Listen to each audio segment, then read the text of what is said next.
জোনবিল মেলা চাবলৈ আহিছোঁ। গাড়ী মটৰ আৰু মানুহবোৰ দেখি নাভাবিব যে মেলাখালী পালোহি বুলি। মেলাখালীলৈ পাবলৈ আৰু বহু দূৰ আছে। আগফালে মানুহ, পিছফালে মানুহ। আজি অৱশ্যে অলপ কম, কাইলৈ পুৰা ভিৰ হ'ব। আৰু এয়া দেখিছেনে দোকান বজাৰ ইয়াৰ পৰা আৰম্ভ আৰু লাহে লাহে আহি পাই গ'লোহি আমি মেইন মেলাখালীখন। এতিয়া কোনফালে যাওঁ ভাবি আছোঁ আৰু সেইবাবে প্ৰথমতে এই পূবে গ'লোঁ আৰু আহি কি দেখা পালোঁ অখিলগড়। তাৰপিছত এইফালে কুকুৰা যুঁজ হৈ আছে, আমি দূৰৈৰ পৰা অলপ চালোঁ আৰু দেখিছেনে মানুহবোৰ। আৰু সেইফালে এটা গাহৰি ফালি আছে আৰু ইফালে দুটা ফালিবলৈ থৈ দিছে আৰু আমি অহা আগতে বা কিমানটা ফালিলে গাহৰি চোৱা বাদ দি আমি সোমালোহি গাঁওসকলৰ মাজলৈ। তাৰ কথাৰ পৰা আৰম্ভ হৈছে আৰু এইবোৰ হৈছে পাহাৰীয়া ল'ৰা। তেওঁলোকক দেখিলে মই একদম ফিদা হৈ যাওঁ। বাট অলপফালে মই চোৱা নাই, কিন্তু দেই মই চাবলৈ নাপায়, মই চোৱা নাই। আপোনালোকেও নাচাব।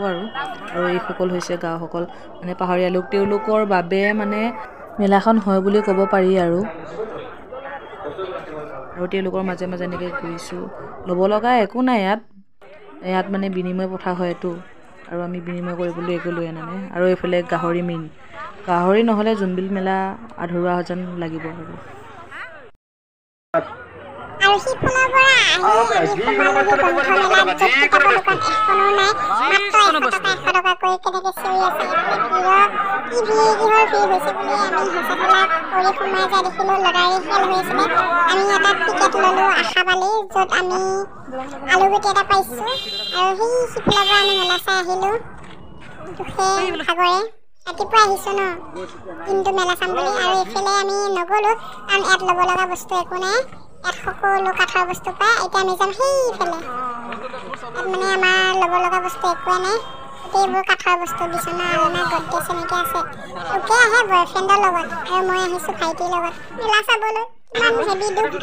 আৰু এইফালে জনসংখ্যাটো অলপ বেছি, মানুহ মৰা ঔষধ এটা লাগে মোক, নিগনি মৰা ঔষধ নালাগে।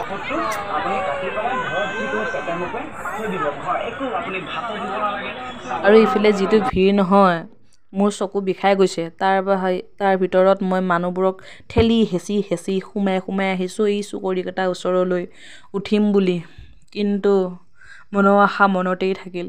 হেভি দুখ এইটো এটা মোৰ গাইছ। তথাপিতো ক'ৰবাত মানে অলপমান দামটো কমত পাম নেকি, এই ঘৰকেইটালৈ যাই সুধি ফুৰিছোঁগৈ, কিন্তু নহ'ব। সকলোতে একেই দাম আৰু মোৰ ঠাইত ইমান পইচা নাই। হ'ব দিয়ক, এবাৰলৈ আমি চাই যাওঁ, অহাবাৰ আহিলে উঠিম। আৰু এইফালে এইটোত কিবা বাইক ষ্টেণ্ড কৰে দেই, মানে এনেকৈ বাইক যে ঘূৰাই ঘূৰি ওপৰলৈ যায় যে। আৰু ছালমান খান, শ্বাহৰুখ খান আৰু কটনীয়া কেট কোনোবা-কোনোবি ইয়াত মানে ডেন্স কৰি থাকে। পৰ্দাখন কিবা অসুবিধাৰ কাৰণে ঢাক যোৱা নাছিলে, সেইবাবে চেপেদি অলপ দেখা পালোঁ। এইফালে আমাৰ গোবিন্দ আৰু কৰিশ্মা কাপুৰে ডেন্স কৰি আছে, মেটো আইচক্ৰীম এনেকৈ।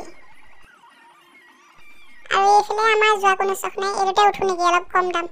নুঠো দিয়ক, বয়সটো বাঢ়িল নহয়। এনেকৈ কৈ আৰু ৰাতিপুৱা গৈছোঁ যিহেতু, দিনটো মেলা চাম বুলিয়ে মেলাখালীখন ঘূৰিয়ে ফুৰিছোঁ।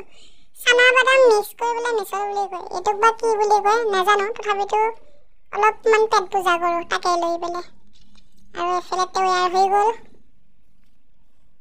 খাই লওঁ। আৰু এইবোৰ যে আচাৰবোৰ দেখিছে, গোটেইবোৰ মই টেষ্ট কৰি চালোঁ। তাৰ ভিতৰত চবতকৈ পচন্দ হ'ল মোৰ এইটো হৈছে গাছ টেঙা আচাৰ। আৰু এনেকৈ গৈ আমি তাৰ পৰা মেলা চাই ওলালোঁ ঘৰলৈ যাবলৈ। মেলা চাবলৈ আহি মই অইন একো নিশিকিলেও এটা বস্তু ভালদৰে শিকিছোঁ, সেইটো হৈছে বিজনেছ মেইন।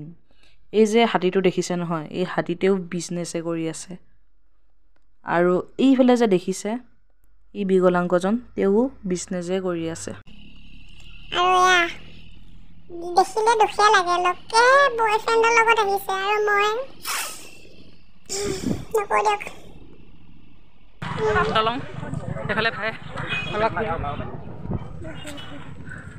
আৰু আমি আহি পাই গ'লোহি দলং, মানে বহুত দূৰ খোজকাঢ়ি আহিব লাগে।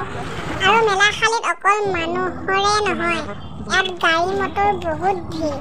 আমাৰ যে গাড়ী নামনি দিলে এইকেইটা কেনেকৈ গাড়ী নিব পাৰি এইবোৰ দেখিছেনে জুম কৰি যে দেখাইছিলোঁ এইবোৰ গাড়ীয়ে গাড়ী এইবোৰ দেখিছেনে গাড়ী থ'বলৈ জেগা নাই আমি সেইকাৰণে এই বেংকখন মুখুৱাই দি আহিলোঁ বেংকতো থ'বলৈ জেগা নাই আমাৰ লগৰ কেইটামানেতো ইয়াতে পাৰ্কিঙৰ বিজনেছ কৰি আছে এতিয়ালৈ বাই আকৌ নেক্সট ভিডিঅ'ত লগ পাম